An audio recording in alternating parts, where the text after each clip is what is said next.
20 years of marriage, and they vanished on the night they were supposed to celebrate forever. Their Grand Canyon campsite looked like they'd stepped away for just a moment, but they never returned. Then, 7 years after the disappearance, rangers made an impossible discovery. The couple's cooking pot was found hanging in midair, filled with steaming anniversary pasta, as if time had frozen on their last romantic evening. David and Sarah Martinez had planned this trip for months.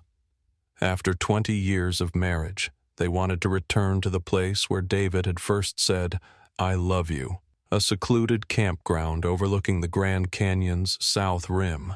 Sarah had marked the calendar with little hearts, counting down the days until their anniversary weekend. "Just like the old days," David said as he loaded their camping gear into the truck. Sarah smiled, remembering their younger selves, how they'd hitchhiked here with nothing but a borrowed tent and $5 between them. Now they had proper equipment, a comfortable SUV, and enough money for a nice bottle of wine to celebrate 2 decades together. The drive from Phoenix took 4 hours. Sarah watched the desert landscape blur past her window, her hand resting on David's knee. They talked about their children, both grown and living their own lives now, and how strange it felt to be just the 2 of them again after all these years. "Remember when Emma was little, and she insisted on camping in the backyard before we took her to the real mountains?" Sarah laughed. "She was so convinced bears would eat her marshmallows." David squeezed her hand. "And now she's backpacking through Europe." Where did the time go? They arrived at the Grand Canyon campground just before sunset on Friday evening. The familiar red rock formations glowed in the fading light, and Sarah felt that same rush of wonder she'd experienced 20 years ago. Their campsite was perfect, private, with a clear view of the canyon, surrounded by juniper trees that would provide morning shade. David set up their tent while Sarah arranged their cooking supplies on the wooden picnic table. She pulled out the ingredients for pasta marinara, David's favorite meal, the same one she'd tried to cook on their very first camping trip together. Back then, she'd burned the sauce and they'd ended up eating cold sandwiches.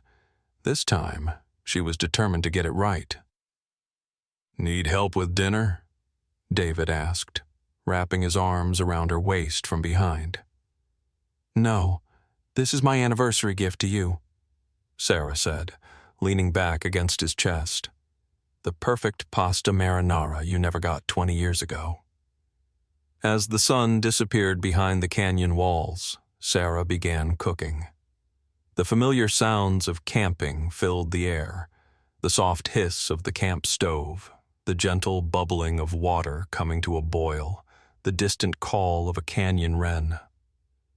David opened the bottle of wine they'd brought, a vintage from the year they got married. "To us," he said, raising his glass. "To 20 more years," Sarah replied. But something felt different that night.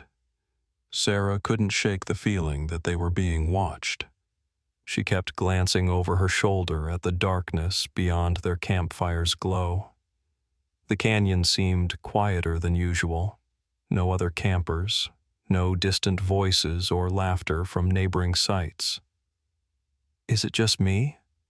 Or does it feel too quiet out here?" she asked David. He looked around, listening.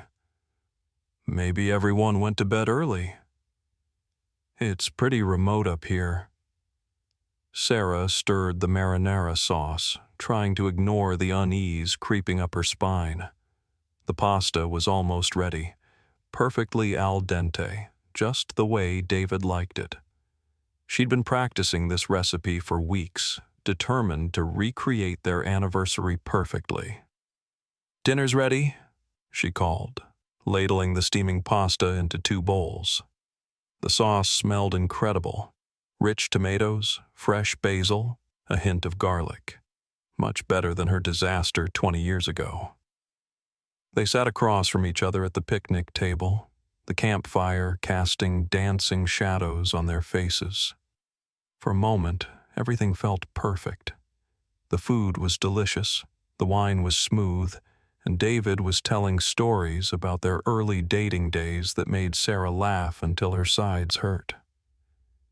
"Do you remember when you tried to impress me by cooking that fancy dinner, and you set off every smoke alarm in your apartment?" David grinned. "Hey, I've improved since then," Sarah protested, gesturing at their perfectly prepared meal. "You definitely have. This is amazing." David took another bite, then paused. "Did you hear that?" Sarah froze, her fork halfway to her mouth. There it was again, a sound like footsteps circling their campsite just beyond the firelight. But when they strained to listen, everything was silent. "Probably just a deer," Sarah said, but her voice sounded uncertain even to herself. They finished eating, but the mood had shifted. Every small sound, a twig snapping, wind rustling through the trees, made them both tense. Sarah began clearing the dishes, wanting to retreat to the safety of their tent. "Leave those," David said. "We can clean up in the morning." But Sarah was already scraping the leftover pasta into their trash bag. "It'll just attract animals if we leave it out." She placed their camping pot on the table, still half filled with the remaining marinara sauce. The metal surface reflected the firelight, creating strange patterns that seemed to move independently of the flames. David banked the fire while Sarah secured their food in the bear box. Everything felt normal, routine, the same camping rituals they'd performed dozens of times over the years. But that persistent feeling of being observed never left. As they prepared for bed, Sarah noticed David checking the tent zipper twice, making sure it was fully closed. He'd never been paranoid about camping before. If anything, he was usually the one telling her not to worry about every little sound in the night. "Maybe we should have told someone exactly where we'd be camping," Sarah said as she settled into her sleeping bag. "The kids know we're at the Grand Canyon, and we registered at the visitor center. We'll be fine." But as Sarah lay in the darkness, listening to David's breathing slow into sleep, she couldn't shake the feeling that this anniversary trip was going to be different from anything they'd planned. The last thing she remembered was the sound of wind picking up outside their tent, rattling the fabric walls. And then, somewhere in the distance, the soft clatter of metal, as if someone was moving their cooking pot. But that was impossible. They'd left it secure on the picnic table, weighed down by its own contents. Wasn't it? Saturday morning brought an eerie silence to the campground. The sun rose over the canyon rim, painting the rocks in brilliant shades of orange and gold, but David and Sarah Martinez were nowhere to be seen. Their tent stood exactly where they'd pitched it. No signs of struggle, no evidence of forced entry. The morning dew clung to the fabric walls, undisturbed. Inside, their sleeping bags lay neatly side by side, as if they'd simply gotten up for an early morning walk. But on the picnic table, something strange had happened during the night. Their dinner plates sat exactly where they'd left them, still containing traces of marinara sauce. The wine bottle stood upright, cork replaced, with about half the contents remaining. Everything looked normal, except for one detail that would puzzle investigators for years to come. The camping pot was gone. Not stolen, not knocked over by wind or animals. Simply gone, as if it had vanished into thin air along with David and Sarah. Ranger Jennifer Walsh discovered the empty campsite during her routine morning patrol. She'd been working at Grand Canyon National Park for 12 years and had seen plenty of campers who'd left early without cleaning up their sites. But something about this particular campsite felt wrong. "Hello?" she called out, approaching the tent. "Anyone home?" No response. She unzipped the tent flap and peered inside. 2 sleeping bags, 2 pillows, camping gear neatly organized, but no people. A quick inventory revealed that nothing seemed to be missing except the occupants themselves. And that cooking pot. Jennifer checked the bear box, thinking maybe they'd stored it there for the night. Empty except for a few snack bars. She walked the perimeter of the campsite, looking for any sign of where David and Sarah might have gone. The ground was too rocky to hold clear footprints, but she found no evidence of a struggle, no torn clothing, no dropped personal items. "This is Ranger Walsh," she radioed back to headquarters. "I've got a potential missing persons situation at campsite 37. 2 adults.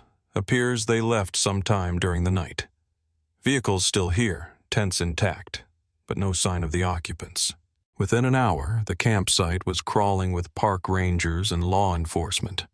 They interviewed the few other campers in the area, but no one had seen or heard anything unusual during the night. No screams, no sounds of struggle, no vehicles leaving the area. Detective Maria Santos arrived from Flagstaff to lead the investigation. She'd handled dozens of missing person cases over her 15-year career, but the scene at campsite 37 defied explanation. "Tell me about the last time anyone saw them," she said to Ranger Walsh. "Well, that's just it. Nobody actually saw them arrive. The campsite was reserved under David Martinez's name, and their SUV is in the parking area, but none of the rangers on duty yesterday evening remembered checking them in." Detective Santos frowned. "What about other campers?" "There's an elderly couple in Site 42 who arrived Friday afternoon. They say they didn't see anyone at 37 when they set up camp around 4 p.m., but they went to bed early and didn't pay much attention to other sites." The detective examined the picnic table more closely. 2 dinner plates with dried marinara sauce, 2 wine glasses with faint lipstick marks on one rim, a wine bottle exactly half empty. The scene looked like a normal romantic dinner that had been interrupted mid-meal. But where was the pot they'd cooked in? "Has anyone checked the surrounding area for the missing cookware?" Detective Santos asked. "We've done a preliminary search within a 100-yard radius," Ranger Walsh replied. "Nothing. It's like it just disappeared." By Saturday afternoon, a full search and rescue operation was underway. Teams spread out across the canyon trails, checking every overlook, every hidden crevice where someone might have fallen. Search dogs were brought in, but they seemed confused, picking up David and Sarah's scent around the campsite, then losing it completely just beyond the tree line. David's brother Miguel drove up from Phoenix when the Rangers called. He stood at the edge of the campsite, staring at the abandoned dinner table with tears in his eyes. "This doesn't make sense," he said to Detective Santos. "David and Sarah aren't the type to just wander off in the dark. They're careful people, experienced campers." "Tell me about their relationship," the detective said gently. "Any problems at home? Financial troubles? Marriage issues?" Miguel shook his head emphatically. "They were solid." "Really solid. David called me last week so excited about this anniversary trip. He said they were going to recreate their first camping experience, try to cook the same meal Sarah had burned 20 years ago." He paused, looking at the traces of marinara sauce on the plates. "Looks like she got it right this time." The search continued through Sunday, then into the following week. Helicopters scoured the canyon from above while ground teams rappelled into impossible-to-reach crevices. The media picked up the story. Couple vanishes on anniversary trip to Grand Canyon, and tips poured in from across the country. None of them led anywhere. Sarah's sister Elena arrived from California, bringing photos of the missing couple to distribute among search teams. The pictures showed a happy, normal-looking pair in their mid-40s. Sarah with her warm brown eyes and laugh lines. David with his graying beard and gentle smile. People who had everything to live for.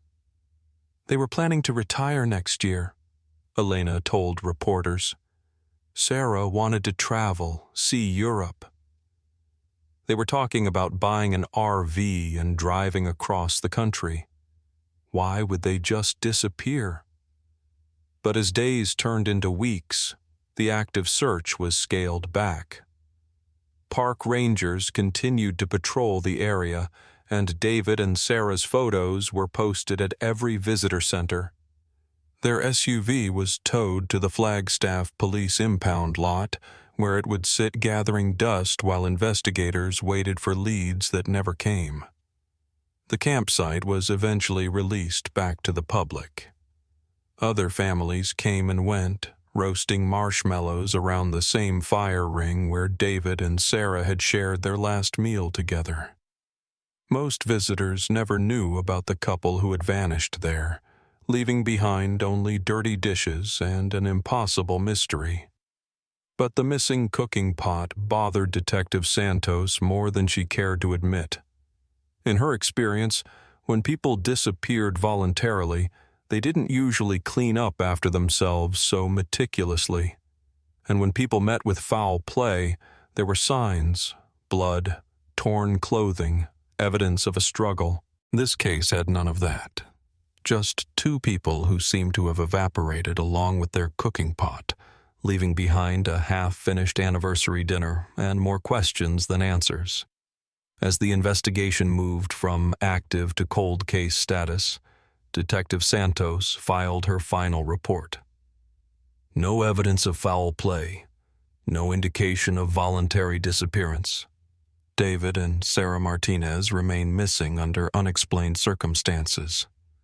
She couldn't have known that 7 years later, those unexplained circumstances would become even more impossible to understand. 7 years passed like pages turning in a book no one wanted to finish reading. Miguel Martinez never stopped looking for his brother. Every vacation day, every weekend, he drove back to the Grand Canyon. He hiked trails that search and rescue teams had already combed through dozens of times. He posted flyers in visitor centers, talked to rangers, interviewed other campers who might have seen something, anything, that could explain what happened to David and Sarah. Elena kept Sarah's missing person case active on social media. She created a Facebook page called Find Sarah and David Martinez that attracted thousands of followers. People shared theories, offered prayers, and posted their own stories of loved ones who had vanished without explanation. But leads were scarce, and hope grew thinner with each passing year. Detective Santos, now promoted to sergeant, still kept the Martinez case file on her desk. She'd pull it out whenever she had a few spare minutes, reviewing the evidence, looking for something she might have missed. The case had haunted her career. The one mystery she couldn't solve, the one family she couldn't bring closure to. By year 5, even the most dedicated search volunteers had moved on to other cases. Miguel's visits to the canyon became less frequent. Elena's Facebook posts got fewer shares. The world had largely forgotten about the couple who vanished on their anniversary night, leaving behind only dirty dishes and an empty tent. But the canyon never forgot. In year 6, strange reports began filtering in to park headquarters. Hikers claimed to smell cooking food in remote areas where no campsites existed. Backpackers swore they heard the clatter of pots and pans echoing from deep canyon crevices. Rangers dismissed these accounts as audio tricks caused by wind patterns and the canyon's unique acoustics. Then came the night that changed everything. It was October 15th. exactly 7 years and 3 months after David and Sarah's disappearance. Ranger Jake Morrison was finishing his evening patrol when he decided to check on Campsite 37. The site had remained popular with visitors despite its dark history, maybe because of it. Some people were drawn to mystery the way others were drawn to danger. The campsite was empty that night, which wasn't unusual for a mid-October weekday. Tourist season was winding down, and the weather was turning cold. Jake parked his Ranger vehicle and walked through the familiar site, checking for any maintenance issues or signs of unauthorized camping. That's when he saw something that made his blood freeze. Hanging from the branch of a juniper tree, about 15 feet above the ground, was a camping pot. Not just any camping pot. A dented aluminum model that looked exactly like the one described in the Martinez case file. It hung from a thin branch that shouldn't have been able to support its weight, suspended by what appeared to be an invisible force. Jake rubbed his eyes, certain he was hallucinating, but the pot remained, swaying gently in the evening breeze. He called it in immediately. "This is Morrison at Campsite 37. I need backup out here, and someone should probably call Detective Santos. I think I found something related to the Martinez case." Within an hour, the campsite was again swarming with law enforcement. Detective Santos arrived with a ladder and evidence collection kit, her heart racing with the possibility that they might finally have a breakthrough. Getting the pot down proved more challenging than expected. The branch it hung from was thin and flexible, growing from the trunk at an awkward angle. It would have been impossible for someone to climb up and hang the pot there manually. The branch would have snapped under a person's weight. "How the hell did it get up there?" Ranger Morrison asked as Santos carefully photographed the scene from every angle. "That's what we're going to find out," she replied, though privately she was asking herself the same question. When they finally managed to retrieve the pot using an extended ladder and careful maneuvering, Detective Santos felt her breath catch in her throat. The pot was filled with pasta. Not old, dried pasta that had been sitting in the elements for 7 years. Fresh pasta with marinara sauce, still warm to the touch, steam rising from the surface in the cool October air. "This is impossible," she whispered, staring at the contents. The sauce smelled exactly like the traces they'd found on the dinner plates 7 years ago. Rich tomatoes, fresh basil, a hint of garlic. Santos called for the evidence to be rushed to the lab in Flagstaff. While they waited for results, she interviewed Ranger Morrison about his discovery. "I've been patrolling this area for 3 years, he said. "I check this campsite at least twice a week. That pot was not there yesterday, I guarantee it. And even if someone had put it there during the day, how would they get it 15 feet up in a tree?" The lab results came back 48 hours later, and they only deepened the mystery. The pasta was indeed fresh. Carbon dating suggested it had been cooked within the last 24 hours. DNA analysis confirmed that the pot had once belonged to David and Sarah Martinez. Their fingerprints were still on the handle, preserved as if they'd touched it yesterday. But that wasn't the strangest part. Mixed in with the pasta were ingredients that shouldn't have existed. The tomatoes in the sauce came from a variety that had been extinct for over a century. The basil contained compounds that modern plants no longer produced. It was as if the meal had been prepared using ingredients from another time entirely. Detective Santos called Miguel with the news, dreading the conversation. "How do you tell someone that you found evidence of their missing family members, but the evidence defies every law of physics and biology? You found their pot?" Miguel's voice cracked with emotion. "Does this mean... Are they? We don't know what it means yet," Santos said carefully. "But Miguel, there are some unusual circumstances surrounding the discovery. I think you should come up here so we can discuss this in person. Miguel made the 4-hour drive from Phoenix that same day. Santos met him at the ranger station and walked him through everything they'd found, trying to prepare him for how impossible it all sounded. When she showed him the pot, Miguel broke down. This is Sarah's recipe, he sobbed, stirring the pasta with a plastic fork. She practiced it for weeks before their anniversary trip. She was so proud that she finally got it right. He looked up at Detective Santos with tears in his eyes. Where are they? If you found this, they have to be somewhere. Santos didn't have an answer. The pot raised more questions than it solved. If David and Sarah were alive, how had they survived 7 years in the wilderness? If they were dead, who had cooked this fresh meal using their cookware? And how had anyone managed to hang a pot 15 feet up a tree with no visible means of support? The discovery made national news within days. Missing couple's cookware found after 7 years, with fresh food inside, ran as a headline in papers across the country. Paranormal investigators descended on the Grand Canyon, convinced they'd found evidence of supernatural intervention. Skeptics dismissed the entire story as an elaborate hoax, but Detective Santos knew it wasn't a hoax. She'd seen the evidence herself, had it tested by multiple independent labs. The pot was real, the fresh pasta was real, and the impossibility of it all was keeping her awake at night.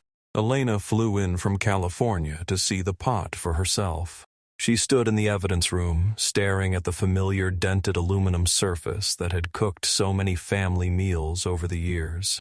They used to bring this pot to every family reunion, she said quietly. Sarah would make her famous pasta, and David would tell everyone that she'd finally mastered the recipe that took her 20 years to perfect. She touched the handle gently. This pot has so many memories in it. Now it held one more memory, one that made no sense at all.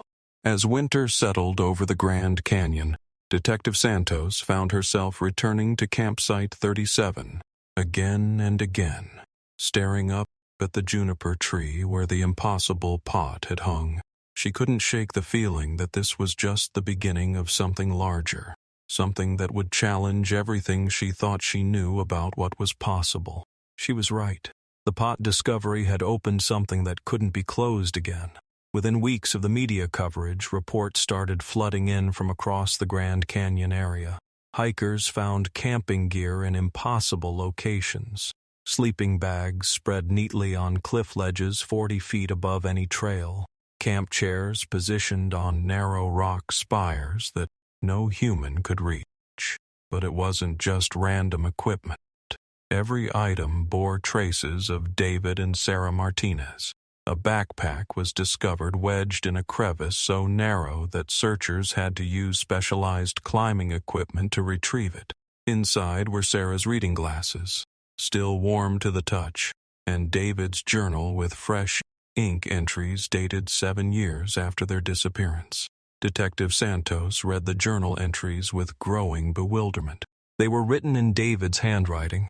She'd compared them to samples from his workplace, but the content made no sense. The dinner is ready again, one entry read. Sarah's pasta never gets cold here. Time doesn't work the same way. We're waiting for someone to understand. Another entry, dated just 3 days before the pot was found. The tree knows when to show them. Miguel keeps looking in the wrong places. Tell him we're not lost. We're just not where time can find us. Park rangers began documenting every strange discovery, creating a map of impossible locations where David and Sarah's belongings kept appearing. The pattern defied explanation. Items would materialize in places that required helicopter access or technical rock climbing skills to reach, yet they appeared overnight with no evidence of how they'd gotten there. Dr. Rebecca Hayes, a physicist from Northern Arizona University, was brought in to consult on the case. She'd spent her career studying temporal anomalies and had written papers on theoretical time displacement. When Detective Santos showed her the evidence, Dr. Hayes went pale. "The carbon dating results on the pasta bothered me from the beginning," she said, studying the lab reports. "But these journal entries, if they're authentic, they suggest something I never thought was possible outside of theoretical physics." "Which is what exactly?" Santos asked. "Time dilation. A pocket where time moves differently than in our normal reality. If David and Sarah somehow became trapped in such a space, they could be experiencing minutes while years pass in our timeline." Santos stared at her. "Are you saying they're alive but stuck in some kind of time bubble?" "I'm saying the evidence suggests something that shouldn't be scientifically possible. But possible or not, it's the only explanation that fits what we're seeing." More discoveries followed. A water bottle, still cold, found balanced on a rock formation that geologists insisted had been shaped by thousands of years of erosion, yet the bottle showed signs of being placed there recently. A pair of hiking boots, warm as if just removed from someone's feet, discovered on a ledge that could only be accessed by rappelling from above. Each item told the same impossible story. David and Sarah were somehow still present, still camping, still living their anniversary weekend over and over in a place where time had lost all meaning. Miguel returned to the canyon every week now, armed with Dr. Hayes's theories and a desperate hope that his brother might somehow be reachable. He would sit at campsite 37 for hours, calling David's name into the wind, leaving messages on paper weighted down by rocks. "David, if you can hear me, we're trying to understand," he would shout toward the canyon walls. "Dr. Hayes thinks you're trapped somewhere. Time doesn't work right. We're looking for a way to help you. Sometimes, just sometimes." Miguel swore he could hear voices carried on the wind. Sarah's laugh, David's voice calling back. But when he strained to listen more closely, there was only silence and the endless echo of stone. The anniversary of the pot discovery brought media attention back to the canyon. News crews interviewed Dr. Hayes about her time dilation theories, filmed the impossible locations where evidence had been found, and speculated about what had really happened to David and Sarah Martinez. Elena appeared on a morning news show, holding a photograph of her sister and brother-in-law taken just weeks before their disappearance. "People want to know if we believe they're still alive," she said to the interviewer. "And honestly, after everything we've seen, I don't know what to believe anymore. But I do know that Sarah would want us to keep looking. She never gave up on anything in her life, and we're not giving up on her." That night, as if triggered by Elena's words, the most significant discovery yet appeared at campsite 37. Ranger Morrison found it during his evening patrol, the same ranger who had discovered the hanging pot exactly 1 year earlier. This time, it wasn't suspended in a tree. It was sitting perfectly centered on the picnic table where David and Sarah had eaten their last meal together. 2 dinner plates, still warm, 2 wine glasses, half full of wine that tasted exactly like the vintage from their anniversary dinner. And between them, a handwritten note in Sarah's careful script. "Thank you for not forgetting us. We can see you looking, but we can't find our way back to your time. The dinner keeps starting over, and we keep trying to finish it, but something always interrupts us. We love you all. Please don't stop believing we're still here." Detective Santos held the note with trembling hands, her professional skepticism finally cracking under the weight of 7 years of impossible evidence. "They're trying to communicate," she whispered to Dr. Hayes, who had rushed to the scene, "but they're trapped in that moment, their anniversary dinner, and can't escape it." Dr. Hayes examined the wine glasses, noting that the liquid inside defied evaporation despite sitting in open air. "This isn't just time dilation," she said slowly. "This is a temporal loop. They're living the same evening over and over, but somehow they're aware that time is passing in our reality." As autumn settled over the Grand Canyon again, the question everyone was asking became not whether David and Sarah were alive, but whether anyone could find a way to bring them home from wherever or whenever they were trapped. The answer would come sooner than anyone expected. The breakthrough came on a cold December morning, 8 years and 2 months after David and Sarah's disappearance. Dr. Hayes had spent months studying the temporal patterns of their manifestations. She noticed that items appeared most frequently during specific atmospheric conditions. Low-pressure systems combined with unusual electromagnetic readings that occurred naturally in certain areas of the Grand Canyon. "I think I know how to reach them," she told Detective Santos over the phone at 6 a.m. "But we need to be at the campsite during the next electromagnetic event. My equipment shows one building right now." Santos, Miguel, and Elena rushed to campsite 37 as storm clouds gathered overhead. Dr. Hayes had set up sensitive recording equipment, hoping to capture evidence of the temporal disturbance she believed was trapping David and Sarah. At exactly 3:47 p.m., as lightning flickered in the distance, the air around the campsite began to shimmer. Miguel saw them first. "David!" he shouted, pointing toward the picnic table. There, translucent but unmistakably real, sat David and Sarah Martinez. They looked exactly as they had 8 years ago. Same clothes, same ages, caught in the moment before their anniversary dinner was interrupted. Sarah looked up from her plate, her eyes meeting Elena's across the strange barrier of time. "Elena?" Sarah's voice sounded distant, like an echo from far away. "Is that really you? How long have we been?" 8 years, Elena sobbed. "Sarah, we've been looking for you for 8 years. David stood up from the table, confusion clear on his face. 8 years? But we just sat down to eat. The pasta is still warm." He paused, seeming to register his surroundings. "Miguel, why do you look so much older?" Dr. Hayes stepped forward with her equipment. "David, Sarah, you're caught in a temporal loop. You've been reliving the same evening over and over, but time has been passing normally in our reality. That explains the dreams," Sarah said softly. "I kept dreaming that Elena was calling my name, that Miguel was shouting for David, but then I'd wake up and we'd be having dinner again. We can see you sometimes," David added. "When the air feels electric like this, we've been trying to leave messages, hoping someone would understand." Dr. Hayes checked her readings. The electromagnetic field was intensifying, but it was also unstable. "The window is closing. We need to find a way to pull you back through." "How?" Detective Santos asked, desperately. "The same way they went in, Doctor," Hayes realized. "They have to finish what they started. Complete the dinner they never got to finish." Miguel understood immediately. He rushed to their SUV, still parked in the same spot after 8 years, and pulled out the emergency supplies he always carried. A bottle of wine, the same vintage David and Sarah had brought for their anniversary. "Finish your dinner," he called to them as the shimmer in the air began to fade. "Toast to your anniversary like you planned to do." David and Sarah looked at each other, understanding flooding their faces.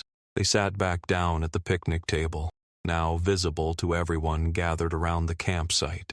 "To 20 years, David said, raising his glass. "To 20 more, Sarah replied. As they drank, the air around them solidified. The translucent quality faded, and suddenly they were fully present, fully real. Sarah dropped her wine glass and ran toward Elena, solid arms wrapping around her sister for the first time in 8 years. David embraced Miguel, both men crying as storm clouds gathered overhead. "Welcome back," Detective Santos said quietly, watching the impossible reunion unfold. But even as the Martinez family celebrated their miracle, questions lingered. Dr. Hayes' equipment had recorded readings she couldn't fully explain.